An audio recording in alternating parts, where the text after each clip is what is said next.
नमस्कार साथियों, the dignity के YouTube चैनल पर मैं आशुतोष आप सभी का स्वागत करता हूं और उम्मीद करता हूं कि आप सभी स्वस्थ होंगे और अपनी पढ़ाई में लगे हों। दोस्तों, बिहार के अंतर्गत बीपीएससी 2.0 टीआरई आपका जो है उसके अंतर्गत जितने भी रिजल्ट आने थे वो बोर्ड द्वारा आपका जो है वो प्रदान कर दिए गए हैं और आप सभी ने रिजल्ट देख लिए। अब अगला जो सबसे महत्वपूर्ण टर्न है वो है आपका काउंसलिंग का, जहां पर एक प्रकार से देखा जाए तो आपको डॉक्यूमेंट वेरिफिकेशन कराना है और यहां पर विद्यार्थी सबसे ज्यादा परेशान है। वो बिना किसी कारण के, अगर उनके पास सारे डॉक्यूमेंट हैं भी, उसके बाद भी वो परेशान है कि अब ऐसा क्या ही काउंसलिंग में उनसे मांग लिया जाएगा जो उनके पास वहां पर उपस्थित नहीं होगा और फिर वो काउंसलिंग से बाहर हो जाएंगे। तो उन सभी विद्यार्थियों के लिए जिनका सिलेक्शन हो चुका है, चाहे वो 1 to 5 हो, 6 to 8 हो, 9 to 10 हो या 11 to 12 हो, आपकी काउंसलिंग कल से प्रारंभ होने वाली है। अब काउंसलिंग में जो सबसे पहला पॉइंट है, देखो आप इस चीज को समझो कि जो काउंसलिंग स्टार्ट हो रही है उसमें यह जरूरी नहीं है कि जिस दिन काउंसलिंग स्टार्ट हो रही है आप उसी दिन से ही पहुंच जाए। अगर काउंसलिंग 28 से चालू हो रही तो आप 29 को चले जाओ। आपके जिस भी केंद्र में होगी काउंसलिंग वो सब आपको एलोकेशन लिस्ट मिली हुई है कि भाई आपके जिलेवार, आपके जिले में कहां पर आपका जो है काउंसलिंग केंद्र बनाया गया है। तो जरूरी नहीं है कि आप 28 तारीख को ही चालू है और उस दिन बिना डॉक्यूमेंट के आप 28 को ही पहुंच जाओ, या फिर आपका जो चाहिए वो आप वहां पर लेकर ना जाएं। तो आप एक दिन बाद भी जा सकते हो, 2 दिन बाद भी जा सकते हो, ऐसा नहीं है। काउंसलिंग का मौका आपको पर्याप्त मिलेगा, तो बिल्कुल भी परेशान होने की आवश्यकता नहीं है। काउंसलिंग बहुत ही आसान प्रक्रिया है। अब देख लेते हैं कि क्या क्या चीजें आपको चाहिए और बच्चे किसके लिए सबसे ज्यादा परेशान।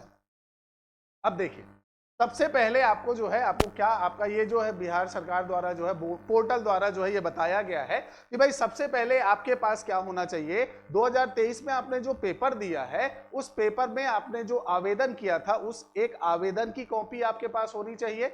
आवेदन मतलब जो आपने टीआरई में आवेदन किया था उसकी एक कॉपी होनी चाहिए। उसके साथ साथ आपका जो है उस कॉपी के साथ साथ आपके पास जो आपका एडमिट कार्ड था जिससे आपको पेपर देने को मिला था, वो एडमिट कार्ड की आपकी जो है कॉपी आपके पास होनी चाहिए और ओरिजिनल भी। देखिए, 2 फाइल आप तैयार करिएगा। एक फाइल वो सभी डॉक्यूमेंट की जो आप वेबसाइट या पोर्टल से जो है वाटरमार्क वाले निकालेंगे और उसके साथ साथ उनकी 2-2 छाया प्रति वाली दूसरी फाइल, और उसी के साथ जिसमें आप दूसरी फाइल बनाएं उसी में अपने ओरिजिनल डॉक्यूमेंट भी रख लीजिएगा, क्योंकि वहां पर ओरिजिनल की भी आवश्यकता होगी। अब बहुत सारे विद्यार्थी हैं जो सिर्फ पोर्टल से जो उन्होंने वहां पर अपलोड किया है उन्हें डाउनलोड करके उनकी कॉपी निकाल के ले जाएंगे, फिर वहां समस्या आएगी। तो ओरिजिनल भी आपको लेकर जाने हैं वहां पर, याद रखिएगा। अब चाहिए क्या क्या है भाई, पहला तो आपका जो है आपको एक ओरिजिनल आपका जो आवेदन पत्र है वो आप रख लीजिएगा, उसकी 2 कॉपी बनवा लीजिएगा। एडमिट कार्ड जो है वो ओरिजिनल रख लीजिएगा, उसकी 2 कॉपी बनवा लीजिएगा। ये पहला पॉइंट हो गया, एकदम क्लियर, ठीक है। उसके बाद मूल आधार प्रमाण पत्र, ठीक है, जो आपका आधार प्रमाण पत्र है वो आपके पास होना चाहिए। अब आधार कार्ड जो है वो है, लेकिन आपका मोबाइल नंबर जो है उसमें ओटीपी नहीं आ रहा, वो लिंक नहीं है, तो ये सबसे बड़ी समस्या। याद रखना, आपके मोबाइल नंबर का आधार से लिंक होना जरूरी है, क्योंकि बिना ओटीपी के काम नहीं चलेगा। तो अगर आपका मोबाइल नंबर लिंक नहीं है या पुराना नंबर था जो बंद हो चुका है, तो पहले ई मित्र में जाकर आधार कार्ड से नया नंबर उसे आप लिंक करा ले, उसके बाद ही वेरिफिकेशन या काउंसलिंग में जाइएगा। बिना ओटीपी वाले मोबाइल नंबर को लेकर आप वहां जाएंगे तो ये सारे डॉक्यूमेंट काम के नहीं रहेंगे। आधार कार्ड का मोबाइल से लिंक होना जरूरी है, इस चीज को बिल्कुल ध्यान से समझिए, है। तो एक दिन लेट चले जाइएगा, कोई समस्या नहीं, पहले ई मित्र चले जाइए, लिंक करवा लीजिए, फिर जाइएगा, ठीक है। उसके बाद शैक्षणिक आपके जो प्रमाण पत्र है जो आपने अपलोड किए हैं वेबसाइट पर, जो भी अपलोड किए हैं, जैसे आपका जो है आपकी जन्म तिथि के लिए मैट्रिक की आपकी जो आपको मार्कशीट है 10वीं की, आपने वो अपलोड की होगी। 1 से 5 के लिए डीलेड की होगी, उसके बाद वालों के लिए डीलेड और बीएड जो भी आपके पास है वो आपने अपलोड किया होगा, है ना। तो वो सारी मार्कशीट्स जो आपने अपलोड की हैं वो सभी आपका वाटरमार्क वहां से डाउनलोड करनी है, उनकी 2-2 कॉपी निकालनी है। तो जो वहां से आप लेकर आओ वो भी, और जो 2-2 कॉपी हैं वो भी, और उसके साथ साथ अपनी ओरिजिनल फाइल भी वहां आप ले जाइएगा, ठीक है। सीटेट, बीटेट, एसटेट जो है इसका जो भी प्रमाण पत्र आपके पास होगा जो आपने अपलोड किया है उसकी कॉपी और 2 फोटोकॉपी करा लीजिएगा।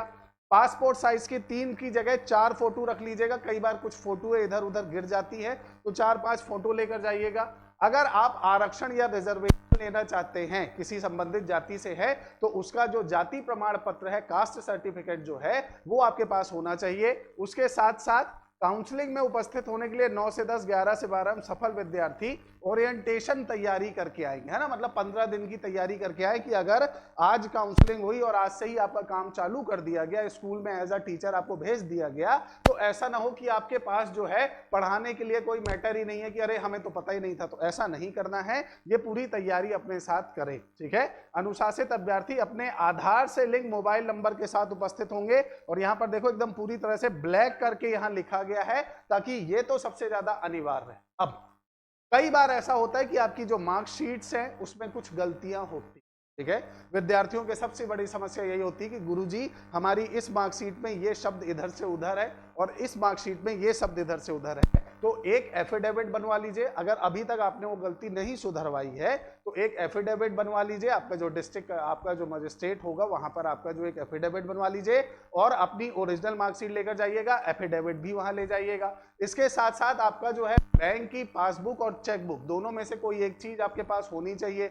अब आप बोलोगे गुरुजी हमारे पास तो आपका जो है बैंक की पासबुक नहीं है, तो जहां काउंसलिंग होगी वहां पर, जहां तक हमें जो है पता चला है कि जहां जहां आपकी काउंसलिंग होगी वहां पर एसबीआई का काउंटर भी बनाया जाएगा। हैंड रिटन वो आपका जो है तुरंत आपका अकाउंट ओपन कर देंगे। अब पैन कार्ड जो है वो भी आप लेकर जाइएगा, क्योंकि जब आप आगे सर्विस में रहेंगे, आपकी सैलरी आएगी तो उसमें पैन कार्ड के लिए आवश्यकता पड़ेगी।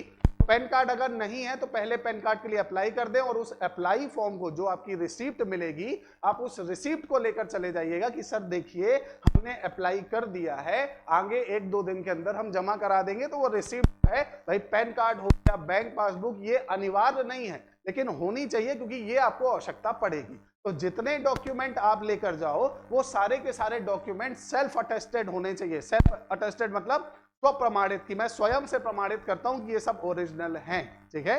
तो ये जरूर आप करिएगा और बिल्कुल भी परेशान होने की जरूरत नहीं है। काउंसलिंग जिस दिन प्रारंभ हो रही उसी दिन जाने की आवश्यकता नहीं है, उसके बाद भी आप जा सकते हो, 1 या 2 दिन बाद जा सकते हो। काउंसलिंग का आपको पर्याप्त समय मिलेगा क्योंकि अब सबसे महत्वपूर्ण काउंसलिंग ही है। अब और कुछ बचा नहीं है भाई, एग्जाम हो गया, रिजल्ट आ गया, अब OMR कुछ की बाकी होंगी, कुछ की नहीं आई होंगी, वो सब एक अलग मैटर है। लेकिन जिनका सिलेक्शन हो गया उन सभी को डिग्निटी परिवार की तरफ से ढेर सारी बधाइयां, और उन सभी को मैं कहना चाहूंगा कि बिल्कुल परेशान होने की जरूरत नहीं है और बहुत इजी तरीके से आपकी काउंसलिंग हो जाएगी, बहुत आसान तरीके से काउंसलिंग हो जाएगी। हाँ, कुछ जो समस्याएं हैं वो आपको बहुत अच्छे से ध्यान में रखना है। आधार कार्ड बिल्कुल लिंक करके जाइएगा, उसके बिना आपका पूरा काम व्यर्थ हो जाएगा, इस बात को याद रखिए। उसके बाद भी अगर आप किसी प्रॉब्लम को फेस करते हैं तो कमेंट सेक्शन में हमें कमेंट करके जरूर बताएं, हमारी जो टीम है वो उसका तुरंत आपको जवाब देगी, ताकि आपकी जो समस्या या आपका जो वहम चल रहा है वो समाप्त हो सके। आज की इस वीडियो में बस इतना ही। उम्मीद करता हूं आपने चैनल सब्सक्राइब कर दिया होगा और आपको ये वीडियो पसंद आई होगी। मिलेंगे अगली वीडियो में। जय हिंद, जय भारत।